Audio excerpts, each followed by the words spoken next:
Pati teatro pradžia tai vis tiek siejama su Vilniaus universitetu arba dar tuo metu Vilniaus kolegija, nes pirmieji mokslo metai, kai jėzuitai įsteigė Vilniaus kolegiją 1570 metais, prasidėjo kaip tik komedija, kaip žinom iš šaltinių Stefano Tucci komedija Heraklis.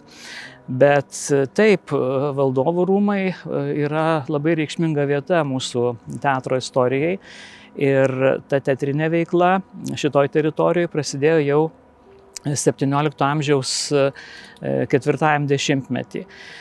Žinoma, apie ją dabar nemažai ir, sakyčiau, valdovų rūmų dėka šitie klausimai yra pakankamai ištyrinėti, išleistas puikus leidinys apie operų pastatymus šitoje teritorijoje ir laiks nuo laiko čia vyksta renginiai susiję su senaja muzika, tai manau, kad tikrai jau esam savo kultūrinė atminty šitą faktą suvokę ir juo didžiuojamės. Na, spektaklių fenomenas, jisai susijęs apskritai su bendra Lietuvos-Lenkijos valstybės, su Lenkijos karalystės ir Lietuvos didžiosios kunigaikštystės istorija. Ir čia šituose rūmuose teatriniai tokie vaidinimai, teatralizuoti karnavalai vyko jau nuo 16 amžiaus pabaigos. Bet tokie veikalų pastatymai, jie iš tikrųjų jau čia pradėti ruošti šiek tiek vėliau. Kalbant apie ištirtumą, tai tikrai ir šiandien remiamės muzikologų Vytauto Povilo Jurkšto ir ypatingai Jūratės Trilupaitienės tyrimais. Ir tai, ką šiandien žinom, tikrai už tas žinias galim jiems padėkoti. Kaip skaitom ir šaltiniuose, ir jų parengtuose tyrimuose, operos iniciatorius buvo Lietuvos didysis kunigaikštis ir Lenkijos karalius Vladislovas IV Vaza. Su opera jis turėjo progų susipažinti dar 1625 metais, kai dar nekarūnuotas nuvyko į Florenciją ir jo garbei buvo pastatyta Francesco Scaccini opera Ruggiero išlaisvinimas iš Alčino salos. Matyt, būsimajam karaliui šitas reginys padarė milžinišką įspūdį, kad jis nusprendė grįžęs į tėvynę irgi šitą veiklą įtvirtinti ir inicijuoti. Šiandien mes kalbam apie operų pastatymus, bet senuosiuose libretuose tai yra drama per muziką. Būtent šitaip šitie kūriniai yra įvardyjami. Tik vėliau, jau norėdami pritaikyti, ieškoti tam tikro atitikmens, mes pradėjom vartoti operos terminą. Tai pirmasis toks veikalas buvo pastatytas Krokuvoje 1618 metais.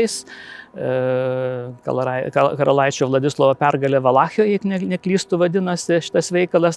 O tais pačiais metais ir Varšuvoje, karališkoje pilyje, karališkose rūmuose buvo parodytas pirmasis operos pastatymas arba pirmoji drama per muziką Galatėja.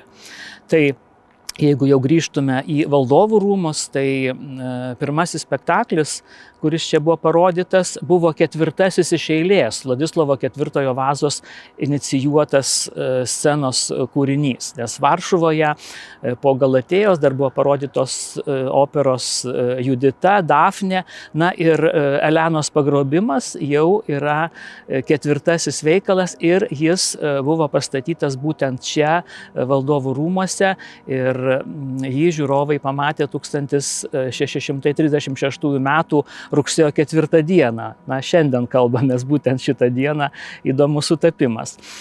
Labai įdomus sumanymas, kuriame didelį vaidmenį atliko scenografija.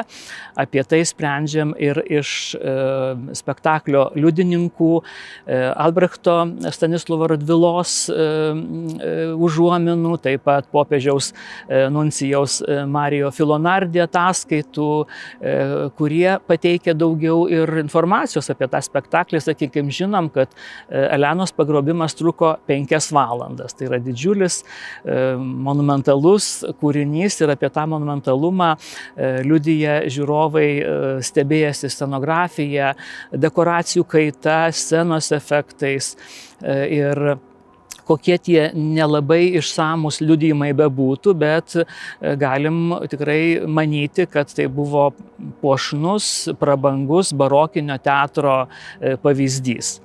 Na ir žinoma, apie šituos pastatymus mums medžiagos teikia patys spektaklių libretai. Autorius visų šitų kūrinių buvo Virgilio Pučitelli, italas. Jos visos buvo dainuojamos, vaidinamos, rečituojamos italų kalba. Na, dėl kompozitoriaus sunku pasakyti.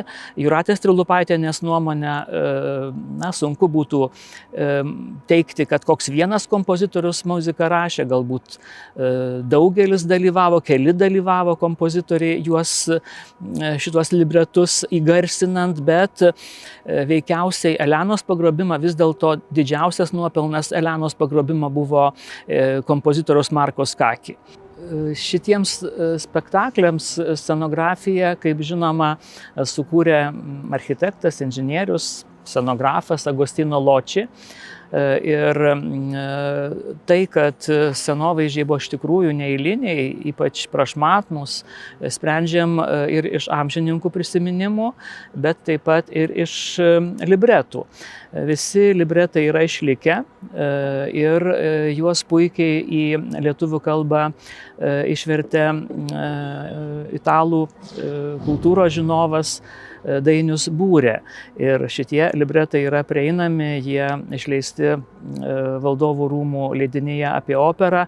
Ir šiandien mums yra puikus šaltinis susipažįstant su to laikotarpio dramaturgija, bet ne vien su šią sritimi, bet taip pat ir su scenografija. Ir man kaip šokio istorijos tyrinėtojui taip pat labai įdomu aptikti šituose libretuose pažymėtus šokių intarpus, kai šoka pažai, kai šoka furijos ar kiti veikėjai, kurie dalyvauja šituose spektakliuose. Na ir dar, kas įdomu paminėti, kad šitame librete, pirmosios operos librete, Elenos pagrobimo librete, pabaigoje yra žadama, kad šitie Agostino Loči piešiniai bus išgraviruoti ir išleisti ir jie kur kas geriau perteiks tą nuostabų vaizdą, kurį matė žiūrovai, negu kad žodinis jų perpasakojimas. Gaila, bet šitų piešinių nėra iki šiol aptikta, galbūt jie kur nors yra saugomi, piešiniai ar raižiniai, ir gal mūsų laukia dar kada nors tikrai toks labai svarbus atradimas susijęs su Valdovų rūmuose statytų operų istorija. Na, o kiti spektakliai, dar 2 spektakliai čia buvo pastatyti. Tai 44 metais kovo pradžioje buvo pastatytas spektaklis ar opera, ar drama per muziką Andromeda. Na ir paskutinysis veikalas, Apviltoji kirkė, buvo parodytas 1648 metais balandžio 16 dieną. Šitas spektaklis, įdomu, kad buvo pakartotas dar vėliau balandžio 25 dieną. Visi tie spektakliai turėjo tam tikras progas, jie buvo dedikuoti vienam ar kitam įvykiui ar kilmingo žmogaus pasirodymu, sakykime, paskutinysis Apviltosios kirkės pastatymas pirmasis buvo dedikuotas antrosios Vladislovo IV Vazos žmonos Marijos Luizos Gonzagos atvykimui į Vilnių, o tas pakartojimas buvo dedikuotas vieno iš Radvilaičių berods gimtadieniui.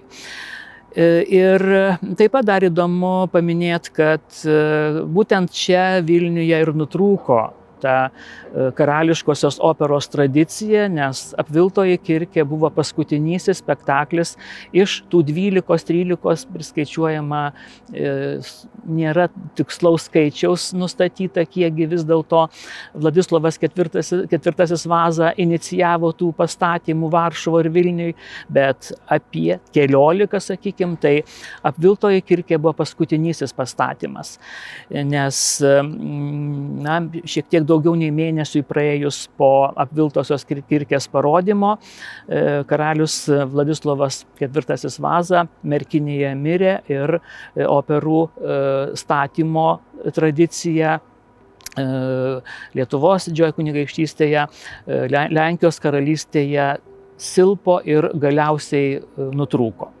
Na, dėl erdvės yra dvi nuomonės. Tai viena jų ir populiariausia, manau, kad galim ir matyti čia. Manoma, kad šitie spektakliai buvo rodomi Valdovų rūmų kieme, pastatant atitinkamas reikalingas architektūrinės konstrukcijas, sceną, įrengiant vietas žiūrovams, galbūt pridengiant kiemą kokiams tai, nežinau, drobėmis ar audeklais, kad būtų apsaugoti vaidintojai ir žiūrovai nuo kokio tai blogo oro sąlygų.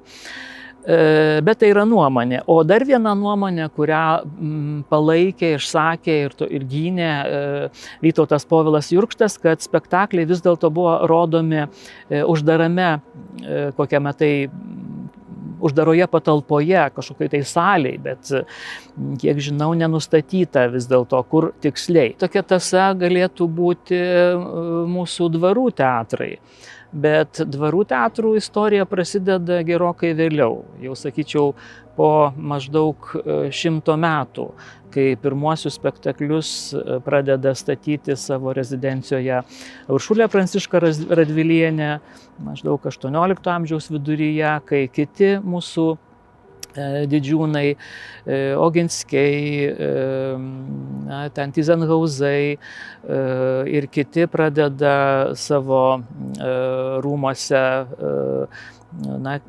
kaupti ar kviesti, kurti muzikantų, aktorių, šokėjų trupes. Ir dvarų teatrų tas klestėjimo laikotarpis yra 18 amžiaus antroji pusė, kai tikrai yra labai daug medžiagos išlikusios apie šitą veiklą. Ir ten irgi buvo statomos operos, ir operos, kurios tuo metu buvo populiarios didžiuosiuose Europos teatruose.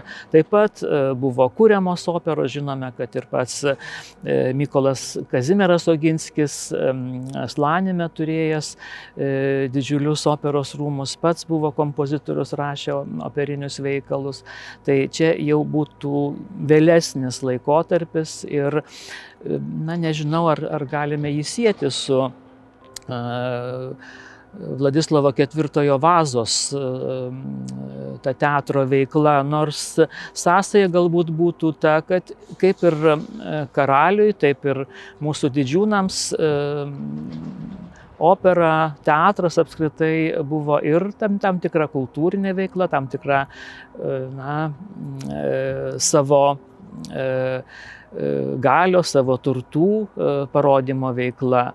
Ir jie, statydami tuos spektaklius, didžiavosi prieš tuos, kurie būdavo pakviesti jų pažiūrėti, savo ir intelektu, savo išprusimu ir savo galimybėmis, finansinėmis galimybėmis tuos spektaklius tinkamai parodyti ir žiūrovų susirinkusius nustebinti.